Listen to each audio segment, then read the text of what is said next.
Manorama group, जो सोचता है वो करता है। आपके अपने सपनों का आशियाना। नमस्कार दर्शकों, एक बार फिर से आप सभी का बहुत बहुत स्वागत है। पक्की खबर लेकर हम हाजिर हैं। बिहार की राजनीति में कब क्या बदल जाए कोई नहीं जानता है। बिहार के मुख्यमंत्री नीतीश कुमार अचानक से कुछ ऐसा फैसला ले लेते हैं जिससे कभी सत्ता में रही पार्टी विपक्ष में चली जाती है और विपक्ष की पार्टियां नीतीश के साथ आकर सत्ता की कुर्सी पर बैठ जाती हैं। अभी हाल ही में बिहार के मुख्यमंत्री नीतीश कुमार महागठबंधन छोड़कर एनडीए की तरफ आए हैं। लोकसभा 2024 चुनाव से ठीक पहले बिहार में नीतीश कुमार के एक ऐसे फैसले ने तेजस्वी यादव को विपक्ष में बैठा दिया। अब तेजस्वी यादव लगे हुए हैं कि साल 2025 में होने वाले विधानसभा चुनाव में अपने सत्ता अपने दम पर हम पालें, सीएम की कुर्सी पर वो बैठ जाएं और सीएम की कुर्सी पर बैठकर बिहार की जनता की सेवा करेंगे। तेजस्वी यादव बिहार में होने वाले उपचुनाव के मद्देनज़र अपने कैंडिडेट का नाम घोषित कर रहे हैं। ये उपचुनाव सभी दलों के लिए एक लिटमस टेस्ट जैसा है 2025 चुनाव के लिए। जनसुराज भी अपना किस्मत आजमा रही है। हालांकि कितना सफल होती है असफल होती है ये 23 नवंबर को जब रिजल्ट आएगा तब पता चलेगा। लेकिन आप सबको ये बताते चले कि बिहार में नीतीश कुमार इन दिनों खामोश चल रहे हैं। अपने विभाग अपने मंत्रियों को लेकर के कई दिनों से लगातार टास्क दिए जा रहे हैं। 2025 चुनाव को लेकर वो तैयारी कर रहे हैं। उनके तमाम जो प्रभारी हैं अलग अलग राज्यों के, जैसे झारखंड में होने वाले विधानसभा चुनाव की ही अगर बातचीत करें तो झारखंड में 2 सीटों पर जनता दल यूनाइटेड चुनाव लड़ रही है। क्या ये 2 सीटें नीतीश के लिए उतनी महत्वपूर्ण है या फिर 2 सीटों से ज़्यादा नीतीश कुमार चाहते हैं? चिराग पासवान इसमें सबसे आगे चल रहे हैं। 1 सीट चिराग पासवान को दिया गया है जो उनके लिए काफ़ी अच्छा और काफ़ी एक जीत की तरफ माना जा रहा है।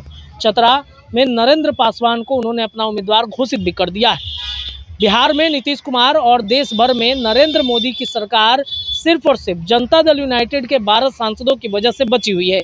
ये बात भली भांति प्रधानमंत्री नरेंद्र मोदी भी जानते हैं और इस वजह से नीतीश के हर मांगे हैं, जो डिमांड है, उसे लगातार पूरा भी करते हैं। अब जनता दल यूनाइटेड को झारखंड में आखिरकार 2 सीटें देकर, चिराग पासवान को 1 सीट देकर क्या नीतीश कुमार साबित करते हैं या फिर भारतीय जनता पार्टी की रणनीति क्या रहती है, ये देखना बड़ा दिलचस्प होगा। लगातार बाबा के साथ भी हम विश्लेषण करते हैं तो बाबा एक बात कह जाते हैं कि आने वाले समय में चिराग पासवान को बिहार एनडीए में एक महत्वपूर्ण स्थान पर बैठाए जाने को लेकर भारतीय जनता पार्टी लगातार तैयारी कर रही है। आपको बता दें, चिराग पासवान को लेकर भारतीय जनता पार्टी लगातार, चिराग भरे ही कोई ऐसी बातें कहें, वो भारतीय जनता पार्टी के खिलाफत में, उनकी नीतियों की खिलाफत में बोले, लेकिन बीजेपी उस पर कोई भी अपना रिएक्शन नहीं देती है। इधर बिहार में नीतीश कुमार भी इस बात को समझ चुके हैं कि चिराग पासवान की वजह से अगर जनता दल यूनाइटेड 2020 वाली परिस्थिति में आ जाएगी तो शायद तीसरे नंबर की पार्टी एक बार फिर बिहार में बन जाएगी, जो कि नीतीश कुमार चाहते नहीं हैं। नीतीश कुमार चाहते हैं कि इस बार जनता दल यूनाइटेड बीजेपी को भी पछाड़ दे, महागठबंधन में आरजेडी को पछाड़ दे, और इस वजह से लगातार नीतीश एक से बड़े एक फैसले अंदरूनी कर रहे हैं। मनीष वर्मा हो या फिर मनीष वर्मा के अलावा भगवान सिंह कुशवाहा हो, श्याम रजक हो, ये सब एक से बड़े एक धुरंधरों को बुला करके पार्टी को मजबूत कर रहे हैं। अब चर्चा तो ये भी है कि उनके कभी राइट हाथ हुआ करते थे आरसीपी सिंह, वो भी एक बार फिर जनता दल यूनाइटेड में आ सकते हैं। हालांकि आरसीपी सिंह को लेकर के जो बिहार के राजनीति में चर्चा ये चल रही है कि आरसीपी सिंह अपनी पार्टी बनाने जा रहे हैं।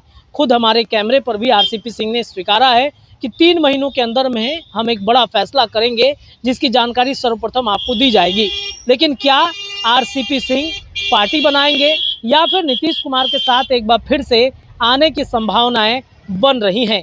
और नीतीश भी जानते हैं कि अगर जनता दल यूनाइटेड को मजबूत करना है तो अपने पुराने धुरंधरों को एक बार फिर से बुलाना होगा और बुला करके पार्टी को मजबूत करना होगा। क्योंकि अगर बीजेपी की बी टीम के रूप में प्रशांत किशोर को देखा जा रहा है तो प्रशांत किशोर जनता दल यूनाइटेड के वोटों को लगातार डैमेज कर सकते हैं, और जो कि नीतीश चाहते नहीं हैं। इस वजह से चिराग के साथ भी नीतीश की अच्छी जुगलबंदी बन रही है और नीतीश कुमार चिराग को भले ही बीजेपी सीट दे ना दे, लेकिन नीतीश कुमार के पैरवी से चिराग पासवान को सीटें मिल सकती हैं। अब ऐसे में अब आप सोचेंगे कि नीतीश क्या बड़े फैसले करने जा रहे हैं। कल ही जनता दल यूनाइटेड के कार्यालय में नीतीश कुमार, जो कि ठीक जनता दल यूनाइटेड के बगल में हम खड़े हैं। इसी जदयू कार्यालय में बिहार के मुख्यमंत्री नीतीश कुमार अचानक से पहुंचते हैं, अपने पार्टी कार्यकर्ताओं से मिलते हैं, अंदरूनी बातचीत होती है और क्या नीतीश कुमार करने जा रहे हैं इसकी खबर किसी को नहीं लगती है। लेकिन आप इतना तय मानिए कि नीतीश कुमार बिहार में चल रहे भारतीय जनता पार्टी की रणनीति पर भांप रहे हैं, बीजेपी की रणनीतियों को भांपने की कोशिश कर रहे हैं। और इसी वजह से आपने देखा कि गिरिराज सिंह की जो यात्रा बिहार में चल रही है, हिंदू स्वाभिमान यात्रा, इस पर जनता दल यूनाइटेड के तमाम जो एमएलसी हैं, विधायक हैं, वो लगातार इसका खिलाफत करते हुए नजर आ रहे हैं, विरोध भी जताते नजर आ रहे हैं। कल ही आपने खालिद अनवर को सुना। खालिद अनवर की वजह से ऐसा ना हो कि एनडीए गठबंधन टूट के कगार पर चली जाए। आपको याद होगा 2020 का वो प्रकरण जब बिहार के मुख्यमंत्री नीतीश कुमार के खिलाफत में संजय जायसवाल ने मोर्चा खोल रखा था। संजय जायसवाल या बीजेपी को ऐसा लगता था कि नीतीश के बिना हम सरकार बिहार में बना लेंगे, नीतीश के कई विधायकों को तोड़ लिए जाएंगे। लेकिन नीतीश तो नीतीश है, उन्होंने वक्त की नज़ाकत को समझा। अपने पार्टी को बचाने के लिए नीतीश कुमार ने कैसे 2 ही साल में 9 अगस्त 2022 को तेजस्वी यादव के साथ जाकर सरकार बना ली और बीजेपी को उसकी हैसियत बता दी। फिर अचानक से नीतीश कुमार जब अलग हुए तो बीजेपी को पता चला कि बिना नीतीश के संभव कुछ भी नहीं है और इस वजह से नीतीश को साथ बुलाने के लिए लगातार अलग अलग माध्यमों से पैरवी कराया जाने लगा और नीतीश फिर साथ आ गए। अब ऐसे में एक बार फिर भारतीय जनता पार्टी की ये रणनीति अंदर अंदर बन रही है कि नीतीश कुमार को फिर से डैमेज किया जाए। बीजेपी चाहती है कि 2025 में अपने पैरेलल किसी ऐसे मुख्यमंत्री को कुर्सी दिया जाए जो शायद बीजेपी के लिए फायदेमंद हो सकेगा। नीतीश कुमार गिरिराज सिंह की यात्रा से भी नाराज़ हैं, झारखंड में मिले सीट को लेकर के भी नाराज़गी की उनकी चल रही है। ऐसे में झारखंड में 2 सीटें तो बिहार में उनकी डिमांड ज़्यादा भी बढ़ सकती है और ये बात भारतीय जनता पार्टी को भली भांति समझना होगा इस बात को कि अगर झारखंड में हमने सिर्फ 2 सीटें दी हैं तो बीजेपी बिहार में होने वाले विधानसभा चुनाव को लेकर के काफ़ी ज़्यादा इन दिनों चर्चा में भी बन रही है। विधानसभा चुनाव के पहले नीतीश कुमार किस तरीके से डिमांड करते हैं ये देखना बड़ा दिलचस्प होगा।